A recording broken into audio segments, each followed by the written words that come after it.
जैसा कि मालूम है कि अभी नौतपा चालू हो गया है और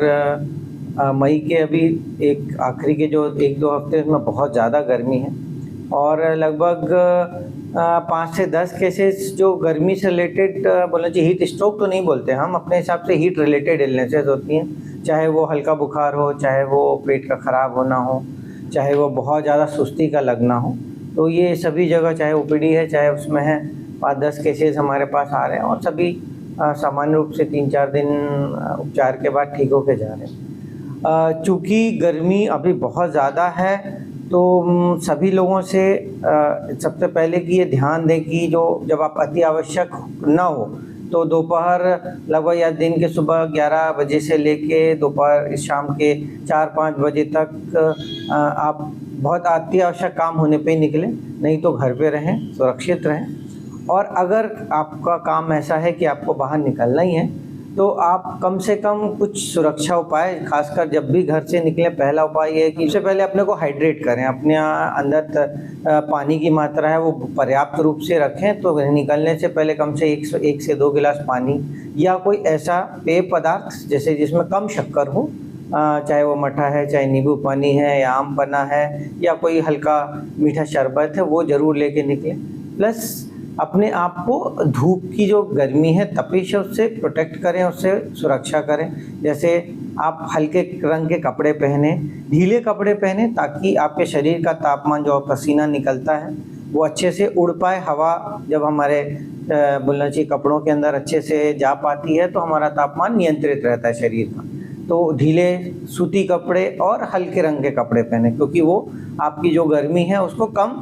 सोखते हैं, रिफ्लेक्ट ज़्यादा करते हैं, तो आपका बोलना चाहिए शरीर का कष्ट कम होता है। प्लस अपने आप को ढक के, जितना अगर फीमेल्स हैं तो छतरी का प्रयोग कर सकते हैं, गॉगल्स का प्रयोग करें, गमछे का प्रयोग करें, अपने आप को प्रोटेक्ट करें, अपने चेहरे को, सिर को। और जब भी हो नियमित अंतराल में अगर आप ये कार्य कर रहे हैं तो कम से कम पानी की मात्रा नियमित अंतराल से लेते रहें। थोड़ा सा स्ट्रीट फूड से बचें क्योंकि अभी इस सीज़न में हेपेटाइटिस जो ई होता है और या ए होता है उसका भी रिस्क रहता है, खासकर अगर हम दूषित पानी से बने हुए, चाहे गन्ना रस है, चाहे कोई जूस है, चाहे और कोई पेय पदार्थ लेते हैं तो उसका भी एक खतरा रहता है। तो बेहतर ये रहेगा कि आप अपना स्वयं का पेय पदार्थ या स्वयं की बाटल लेके चलें।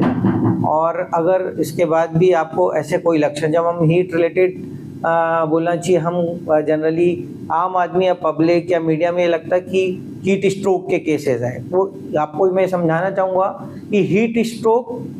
हीट की जो बीमारियां हैं या ग्रीष्म ऋतु की जो दुष्प्रभाव है उससे संबंधित जितना भी जो हमारे शरीर की बीमारियां आती है उसमें लास्ट स्टेज होती है। ठीक है, जैसे HIV का एड्स होता है वैसे ही वो लास्ट स्टेज होती है। तो हीट स्ट्रोक का हमारे पास कोई भी केस नहीं है। उसमें लगभग टेम्परेचर जो मरीज का तापमान होता है, बुखार जो रहता है वो 105 के ऊपर जाता है।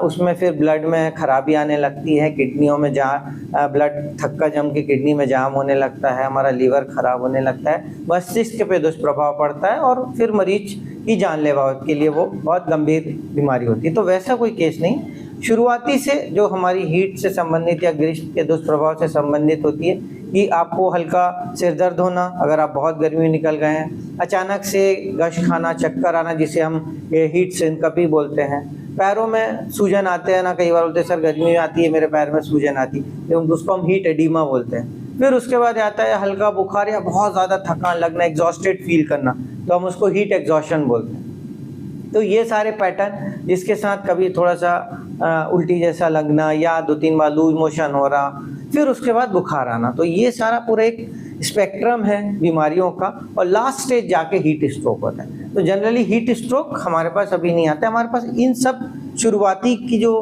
बोलना चाहिए खराबी है उसके मरीज तो नियमित आते ही रहते क्योंकि हमको भी लगते रहता ही है। तो ऐसे तो बहुत सारे लोग होते हैं जिनको हीट से संबंधित खराबी या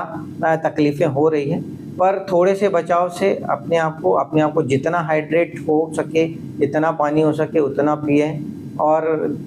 बहुत ज़रूरी जब हो तभी दोपहर के समय या 10 बजे से लेकर 4-5 बजे के बीच में निकले, नहीं तो घर पे रहें, सुरक्षित रहें।